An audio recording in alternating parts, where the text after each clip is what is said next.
कह सकते हैं जी ये बिल्कुल बिल्कुल। सबसे गंदा गोवा ट्रिप होगा शायद आपका। नहीं यार, मेरे इससे एक दो और बुरे हुए, मतलब जहाँ एक्सीडेंट एक्सीडेंट हो जाए तो थोड़े बुरे हो जाते हैं, बट ये फाइनली जितना जॉय लेकर आया उतना कोई गोवा ट्रिप यस। लेकर नहीं आया मेरे लिए। This has been the most joyous and celebratory time that I have had for a long long time. Even जब आपको स्क्रिप्ट मिला तब आपको पढ़ते पढ़ते नहीं हंसी आई? जब हम मूवी देख रहे थे तब हमें हंसी आ रही थी। जब कुणाल ने पहली बार इसे सुनाया, यस। मैं आपको बता नहीं सकता कि हम जितने, मेरे ख्याल से 8-10 लोग बैठे थे और सब अपने कुर्सी से ना नीचे गिर के कि छोड़ दे अभी, रुक जा यार। और कुणाल कर कर के वो तो परफॉर्म है कर कर, ही। So he was so good at it and I felt कि यार इसे इतने अच्छे से आता है ना ये करना कि ये हमें हंसा रहा है, just giving a performance, a very good performance. तो मतलब स्क्रिप्ट पढ़ते हैं, स्क्रिप्ट पढ़ने के बाद भी वैसी हंसी आ रही थी यार। आई वुड लाइक ये, you know, you I would read it and like ये कैसे, यू नो। एंड तब मुझे लगा कि यार there is really something that one should not let go of, and jumped on it, and thankfully it's now here and people are enjoying celebrating it. Even ऐसा नहीं लग रहा है जब बहुत टाइम पहले जब हेरा फेरी ये सब बना था उससे काफी कुछ रिलेट किया है? मतलब वैसा जो कॉमेडी था इसमें भी कुछ कुछ वैसा ही कॉमेडी दिख रहा था। इवन जब हम लोग एक एक लाइन भी सुन रहे थे या फिर एक सीन भी देख रहे थे वो हंसी आ रही थी। Yeah. तो आप जब ऐसे शूट कर रहे थे या फिर आप भी देखे ही होंगे हेरा फेरी, तो आपको ऐसा नहीं लगा थोड़ा बहुत? यार ऐसी मुझे मूवी काफी दिन बाद आई है। जो व्हेन यू से दैट, तो मुझे जो समझ में आता है वो ये है कि there is a certain amount of situational comedy, there is a certain amount of slapstick to it, there is also amazing dialogues to it. आप जो एलिमेंट्स कॉमेडी में चाहते हो सारे एलिमेंट्स, और वो काफ़ी अच्छे मिश्रण के साथ बैठ गए इस फिल्म में, which is why kudos to Kunal Khemu कि वो ये कर पाए। And just the reference to Hera Fairy is so, yeah, I mean, what else can I want? It's one of the best comedies in last decade or two. और actually जो reviews आए हैं, जो लोगों का प्यार मिला, उसमें वही peak Shetty, peak Dhawan kind of comedy. It's feels amazing to be part of a film like that है। इवन अगर आपके कैरेक्टर की बात करें तो इसके प्रीवियसली आपने जो भी काम किया है कैरेक्टर वाइज काफ़ी अलग है आपका। जी। क्योंकि लैला मजनू की बात करें या फिर बॉम्बे मेरी जान, जी। काफ़ी अलग है, लेकिन ये काफ़ी अलग है। जी। तो कैरेक्टर के बारे में क्या कहेंगे? आई एम ग्लैड आपको लगता है कि मैं अलग अलग किरदार काम करता हूँ, सो थैंकफुली ये मौका मुझे इंडस्ट्री दे रही है, और इस बात से मेरी खुशनसीबी है कि एज एन एक्टर मुझे अपनी वर्सेटिलिटी दिखाने का मौका मिल रहा है। कॉमेडी वॉज वन जॉनर जो छूटा हुआ था, क्योंकि मैं गैंगस्टर कर ही चुका था, इंटेंस लव स्टोरी कर ही चुका था, फैंटेसी कर ही चुका था, कॉमेडी रह गया था और वो भी मिल गया करने के लिए। और मेरे लिए काफ़ी एक्साइटिंग हुआ, क्योंकि एक जो भी पार्ट्स मैं कर रहा था वो सब थोड़े एक इंटेंस स्पेस में थे। They had a lot of intensity in their own life. Ayush was a much lighter part as far as compare to the other characters, तो मेरे लिए थोड़ा ज़्यादा लिबरेटिंग था, मेरे लिए थोड़ा ज़्यादा फ्री था। I was not so tensed, I don't have to do any physical transformation for it, तो उस तरह से लेस टैक्सिंग था, इसलिए ज़्यादा मज़ा कर पाया मैं। और जितनी मज़े हमने किए हैं फिल्म करते वक्त, वही ट्रांसलेट हो रहा है ऑडियंस के लिए, उससे अच्छी बात क्या हो सकती है कि आपने काम करते हो कितने मज़े किए, और जब वो आई तो लोगों को भी इतना मज़ा आया, और देखकर अब आपको वापस मज़ा आ रहा है। तो it's only been a giving film जिसने सिर्फ दिया है। इवन अगर फ्रेंडशिप की बात करें, इसमें फ्रेंडशिप को मेन रखा है आप लोगों ने, कि जो कि बचपन के फ्रेंड्स रहते हैं, गोवा जाने की प्लानिंग बचपन से करते हैं, फाइनली बड़े होने के बाद वो कंप्लीट होता है। तो आपका कोई ऐसे मेमोरीज है फ्रेंडशिप में जो अभी भी आपको याद है, या फिर ऐसा कोई ट्रिप जो अभी भी आपका छूटा हुआ है? ट्रिप्स तो हम 4 दोस्त हैं जो 91 से फ्रेंड्स हैं, बहुत पुरानी दोस्ती है हमारी। बट हाँ, तो हम हर साल कहीं ना कहीं बाहर जाते हैं, लेकिन कई समय से मैं चाहता हूँ कि हम पहाड़ों पर जाएं, क्योंकि मुझे पहाड़ बहुत पसंद है। लेकिन मेरे 2 दोस्त हैं, वो 50 मीटर से ज़्यादा चल नहीं सकते, ठीक है। उनका, मैं कसम से कह रहा हूँ कि अब मैं दोस्ती छोड़ दूँगा उन लोगों से अगर वो मेरे साथ पहाड़ पे नहीं चले, वरना उन लोगों को अब मैं ट्रेन करूँगा और ट्रेन करवा के फिर ले जाऊँगा। तो या वही दोस्त ने मेरे, unfortunately very sad about it. मुझे बार बार ये भी लगता है, और मैं हर जगह कहता भी रहता हूँ, अगर मैं बर्बाद हुआ तो उसके लिए मेरे दोस्त ही जिम्मेदार होंगे, तो मुझे कोई ब्लेम ना करे। इसके बाद से मैं कह दे रहा हूँ, अगर मैं कुछ भी आपको अच्छा ना लगे मेरे बारे में, please blame my friends for it. Thank you. Even जो आप ये 2 दोस्त की बात करें, वो दोस्त आप, वो जो 2 दोस्त की क्वालिटी आप बोल रहे हैं, 50 किलोमीटर भी नहीं चल सकते, 50 मीटर भी, हाँ, 5 मीटर, इवन वो आप फिल्म में प्ले कर रहे हो शायद। नहीं, मैं तो चल लेता हूँ, ऐसा नहीं। जिनको जाना है एरोप्लेन से, लेकिन जा रहे मडगांव एक्सप्रेस से। हाँ, वह अनफॉर्चुनेटली हमारे यहाँ ये ज़रूर हो जाता है कि हम लोग चलने के लिए तैयार हो जाते हैं, वो चलना नहीं चाहते। कौन चलेगा यार, क्यों चल रहे हैं यार, तो गाय करें क्या, बैठे रहेंगे जगह पे। मैं अपने दोस्तों की भड़ास नहीं निकलना चाहता इस इंटरव्यू में, बट हाँ, बट इट इज़ छोड़ नहीं रहे, पीछा नहीं छोड़ रहे मेरा। मैं पीछा छुड़ाना चाह रहा हूँ, इतने साल हो गए, 30 साल के ऊपर हो गए, लेकिन छोड़ते नहीं। हर दिन चारों के चारों वीडियो कॉल पर मिलेंगे, और ये समय मुझे लड़कियों के साथ समय बिताने का, लेकिन मैं अपने दोस्तों के, वही गवार दोस्त मेरे, उनके साथ समय बिता रहा हूँ। इवन उसमें एक नौरा फतेही का, जब वो नौरा फतेही आपके बाजू में बैठी रहती है, आगे वाला आपकी लगा देता है निशा का नाम लेकर, ऐसे कभी रियल लाइफ में? यही मैं कहना चाह रहा हूँ। मेरा दोस्त, उसे आकर किसी लड़की ने बताया कि शी लव्स मी, वो आकर मुझसे क्या कर रहा है, मैं तेरे लिए कुर्बानी दे रहा हूँ मेरे भाई। मैं तेरे को पूछती भी नहीं, तेरे को जानती भी नहीं, लेकिन he will create an emotional drama कि भाई मैं तेरे लिए कितनी बड़ी कुर्बानी दे रहा हूँ। कोई बात नहीं दोस्त, दोस्ती के नाम पे तो सबके दोस्त ऐसे होते हैं यार। Tragedy of my life. Even अगर हम एक मोमेंट रहता है जो मूवी का सबसे बेस्ट मोमेंट्स, मुझे तो सबसे ज़्यादा अच्छा और फनी लगा था नौरा फतेही वाले, जब आप उनको वो जब आपको बोला गया ऐसे करना, तब आपका क्या रिएक्शन था और नौरा जी का क्या रिएक्शन था? मतलब कि तुम ये कहना चाह रहे हो कि नौरा फतेही किसी को किस करने आ रही है, वो आदमी उठाकर फेंक दे रहा है, ऐसा होता है क्या? But that was the only reaction, है, but which is why, because it's so unexpected that it creates so much of humor, fun. I think when you saw the reaction of the audience laughing to it so loudly, you're like, ये मज़ा है, मज़ा है, मज़ा। Even आपका best part क्या था movie को लेकर? यार मुझे, I think for me personally, जितनी मेरी समझ है, मुझे समझ में आता है कि तीनों लोग पसंद नहीं आए होते ना, तो फिल्म नहीं बैठती, और वो तीनों की दोस्ती पसंद नहीं आई होती ना, तो फिल्म नहीं बैठती। तो मुझे लगता है फिल्म की यूएसपी वो ज़रूर है, ये तीन लोगों ने आपस में जो खेल खेला, जिस तरह से रिएक्ट किया है, and so realistic, so relatable, it's वो I think is the beauty of the film for me, and thankfully the audience is also taken that, they have come back and spoken about the three friends and their friendship.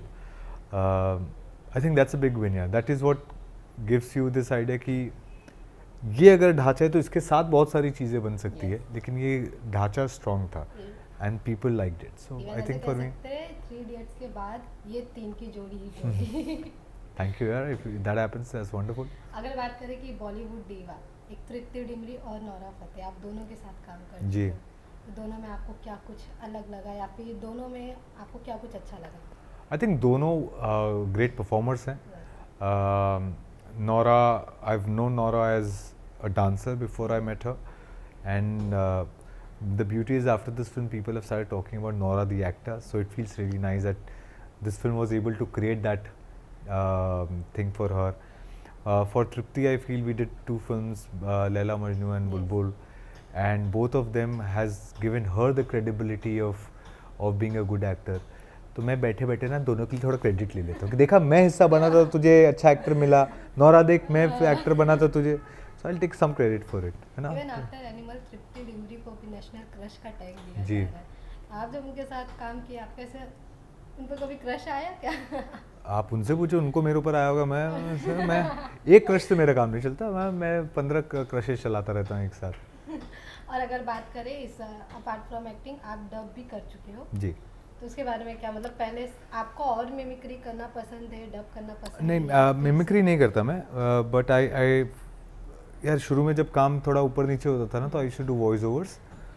लोग कहते हैं मेरी आवाज़ अच्छी है, और मुझे so I used to do some poetries also, but my biggest chance was when हम काला शूट कर रहे थे बिजय नाम्बियर के साथ, और उनके एक ऑडियो विजुअल के लिए मैंने कुछ डब किया था। वो मणि रत्नम सर को दिखा रहे थे, और उन्होंने उस वक्त जैसे ही सुना तो मुझे उन्होंने बोला कि ये क्या बोल रहा है समझ में नहीं आ रहा, but will your hero dub for my hero. So उनकी जो फिल्म थी Ponniyin Selvan, which is one of the biggest films made in this country, part 1 and part 2, I dubbed for Ponniyin Selvan, the main guy of the film, and I felt very happy यार कि वो जानते भी नहीं थे सिर्फ मेरी आवाज़ सुनी, मेरा काम देखकर मुझे कॉल किया, मणि रत्नम सर ने मेरे नाइस, अच्छा प्राउड फील होता है ऑफ कोर्स कि मैंने कुछ रेफरेंस से नहीं हो रहा, आज तक ऊपर वाले की अभी तक ज़रूरत नहीं पड़ी, काम की वजह से ही काम मिल रहा है ना। आई होप उसमें जो एक प्राइड है ना, उसमें जो एक फुलफिलमेंट है कि आप अपने टर्म्स पे, सिर्फ अपने बल पे, अपने काम के बल पे, बिना किसी और चीज़ के आप उस जगह पहुंचते हो, उसका प्राइड कोई ले ही नहीं सकता। इवन अगर अभी मैं आपको किसी का आवाज़ डब करने को बोलूं, किसी एक्टर का आवाज़ डब करने को बोलूं, यार मैं किसी एक्टर का आवाज़ तो नहीं डब करना चाहूँगा, मैं किसी फिल्म मेकर के फिल्म के लिए डब करना चाहूँगा। आई हैव, बाकी सारे लोग अपनी आवाज़ से डब कर ही सकते हैं। मैं ये ज़रूर करूँगा कि if there are different languages, I don't mind dubbing it because I like that. Personally I would want to do audio books. I think deep down I would want to do poetries if I can, if there was an audience for Hindi poetry, and I would want to do stuff like that क्योंकि वो मेरे पसंदीदा चीज़ हैं। मुझे लगता है धीरे धीरे लोग पढ़ना कम करते जा रहे हैं, तो इसकी ऑडियंस नहीं है, तो मैं बहुत ज़्यादा मोनेटाइज नहीं कर सकता इसको। बट अगर आप मुझसे पूछें क्या मुझे अच्छा लगता है, I like poetry, I like to write poetry. मैं इंस्टाग्राम में कुछ चीज़ें कभी डालता नहीं हूँ, बहुत कम करता हूँ इंस्टाग्राम, बट तभी शेयर करता हूँ जब मेरे पास कुछ लिखने के लिए हो, तब मैं तस्वीर डालता हूँ। तस्वीर डालकर कैप्शन नहीं सोचता, तो थोड़ा उल्टा है मेरा। लेकिन जो लोग हैं मेरे साथ उनको ये पसंद आता है, तो उनका प्यार मिलता है। अब इसके बाद अविनाश तिवारी कौन सा कैरेक्टर करना चाहेंगे? अभी फ़िलहाल जो एक कैरेक्टर कर रहा हूँ, it's about, it's a film called Mehta boys, बाप बेटे की कहानी है, and it's about this very vulnerable young boy who's, it's a journey of him becoming a man, a boy to a man. Briefly मैं यही बता सकता हूँ। I am sure when you see it, you, I think it will touch your heart. ज़रूर देखिएगा।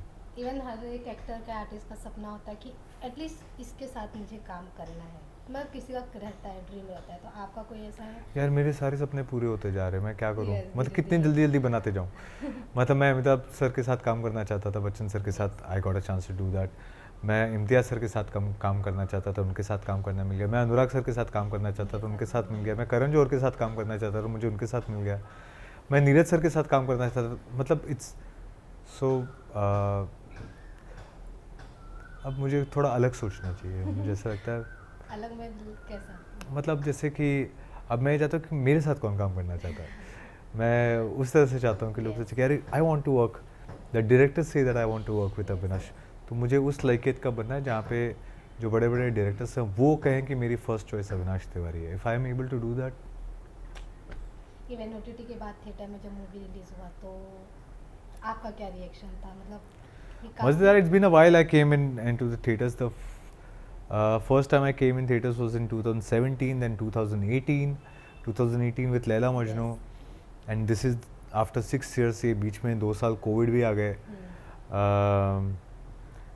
So just coming back makes you feel so much happier, and the only thing that is amazing is, I won't say the only thing, one of the most important things is, you know, the joy that the audience comes back with। आपको instantly reaction मिलता है। And a film like Madgaon, क्योंकि दूसरी film में I always got love, respect, admiration for my work, but वो जो energy है, जो जॉय के साथ फिल्म ख़त्म होने के बाद सब लोग लौटते हैं, they come and compliment you, and they वो चीज़ आपको OTT पे नहीं मिल पाती, because you are only listening to social chatter. जो सोशल मीडिया पे, ट्विटर पे किसी ने कह दिया वही समझ में आ रहा है, लेकिन उनकी सही में खुशी देखने नहीं मिलती। तो मैं चाहता हूँ थिएटर में और आऊँ, थोड़ा और फिल्में करूँ, लोग ऐसे खुश हों, मुझे भी प्यार मिले थोड़ा। I would like that. सबसे बेस्ट रिएक्शन आपको क्या लगा कि आपको अभी भी याद है वो रिएक्शन? यार सबसे बेस्ट रिएक्शन तो मुझे आज तक, अगर कोई कॉम्प्लीमेंट पूछे बार बार, मुझे यही लगता है कि यार my best compliment was the what my father gave me. Film had disappeared, Laila Majnu, and seen the film, came back. मैं थोड़ा ऐसा डाउन था, I was on bed at that point of time, and he came and said कि आगे क्या होगा पता नहीं, लेकिन फिल्म देख के ये तो कह सकता हूँ कि मेरा बेटा नकारा नहीं है। And I think most men will, yeah I mean if your father और योर पेरेंट्स टेल यू कि तू बहुत अच्छा इंसान है, I don't need any other validation, you know. So उन्होंने ये कहा कि तेरा you are worthy enough, you are good enough to do this job, made me feel very nice कि माई फादर थिंक्स कि आई एम गुड इनफ। बाकी जो फिर तो आदमी, यार I will take on everything. That was my feeling. It gave me so much energy. Next day I was up here, I really feel that. So कुछ चीज़ों का nothing can compare to that. और आगे क्या कुछ आपके projects आने वाले हैं, और कह सकते हैं मडगांव एक्सप्रेस 2 भी शायद आ सके? इसका ऐलान तो मैं नहीं करूँगा, बट हाँ इंटेंशन में ज़रूर है कि मडगांव की एक सीक्वल आए। अगला जो मेरा काम देखने मिलेगा आपको है वो है मेहता बॉयज़, वो अमेज़ॉन प्राइम पे आएगी क्योंकि वो अनाउंस हो चुकी है, तो उसका जिक्र मैं कर सकता हूँ। बमन ईरानी सर ने डायरेक्ट की है, लिखी है इसको एलेक्स ने, जो कि बर्डमैन एक अंग्रेज़ी फिल्म है हॉलीवुड की जिसको ऑस्कर अवार्ड मिला हुआ है, उसके राइटर हैं, उन्होंने ये स्क्रिप्ट लिखी है। तो मेरे लिए एक बहुत बड़ा मौका है, बहुत बड़ी अपॉर्चुनिटी है, और मुझे लगता है एक ऐसी फिल्म है जो सबके दिलों को छुएगी। Thank you so much Avinash. Thank you ma'am.